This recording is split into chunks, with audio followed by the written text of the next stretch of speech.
Hi guys, what are some of the big issues for the local elections on the 1st of May? Housing, council tax, social care, the cost of living. Do you think the media is talking about any of those? Well, Sophy Ridge of Sky News had Peter Kyle, the technology secretary, on her show on Monday evening, and you'll never guess what the focus of the discussion was. Have a listen to this. From yesterday, 9,885 people crossing since January 2024, for example, that figure was just over 7,000. I mean, it's been increasing. So we have been unfortunate in having a set of climatic conditions which has made it much easier to cross. Some people would say that it's the pull factor. That's what some people would say. That's what the Conservatives would say. There is no pull when we're returning a third more people than the Tories did. The Tories had a system which was reliant entirely on sending people to Rwanda, and they didn't send a single one there that wasn't a volunteer.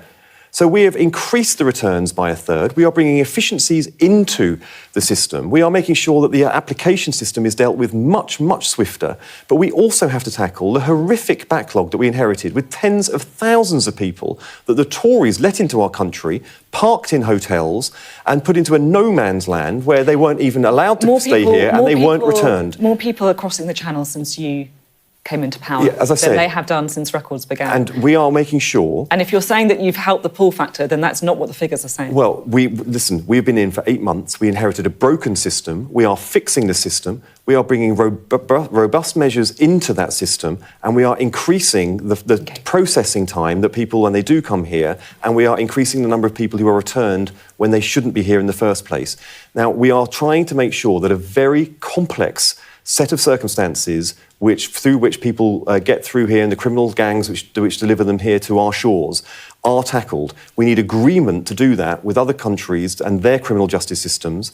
The Home Secretary has been absolutely fulsome in her work with the French, with other countries to make sure that we can have these cooperation agreements, and they will deliver. But right now, because of the climatic conditions there, it's making it easier to travel across the channel, but we are tackling them once they do, and we are laying the foundations for a much swifter process to stop them getting here in the first place. Why the heck are we talking about immigration on the eve of local elections? Councils will not have any role to play when it comes to immigration. This isn't even immigration, we're talking about asylum seekers here. A much smaller percentage of the people coming into the country are asylum seekers than actual immigrants.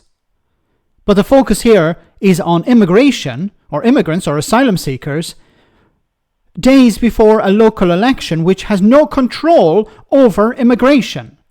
What is the point of this discussion, apart from helping Nigel Farage and Reform UK? Because they're the only ones who will actually benefit from this discussion. If you're talking about people crossing the channel days before local elections, it only benefits Reform. Nobody else. And the public will be convinced, well, it's a massive problem. Somebody needs to do something about it. Maybe we should vote for Reform UK. Nigel Farage keeps banging on about immigration. Maybe if we vote for Reform in the local elections, we'll be able to stop the boats. Not knowing, the average person on the street doesn't know, that the council doesn't have any influence over that. Why is Sophy Ridge not talking about housing? Why is Sophy Ridge not talking about council tax, social care? These are the actual issues at play in the local elections, not immigration.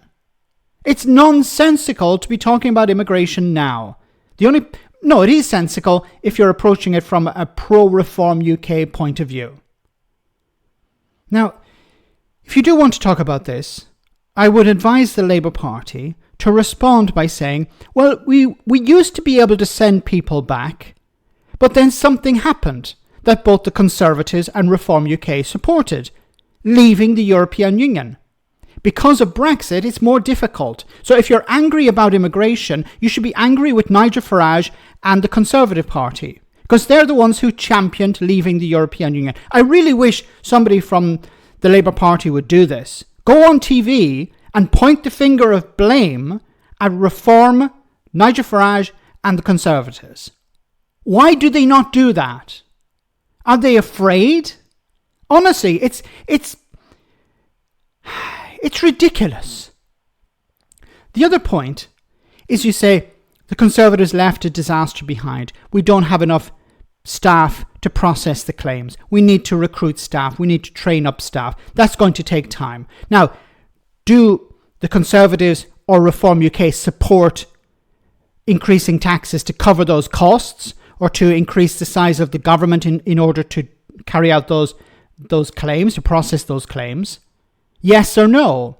You need to be in charge of the narrative. The narrative should be, the reason we can't send many people back to France is because we don't have an agreement with France, because we're not in the European Union anymore. Who's responsible for that? Nigel Farage and the Conservatives.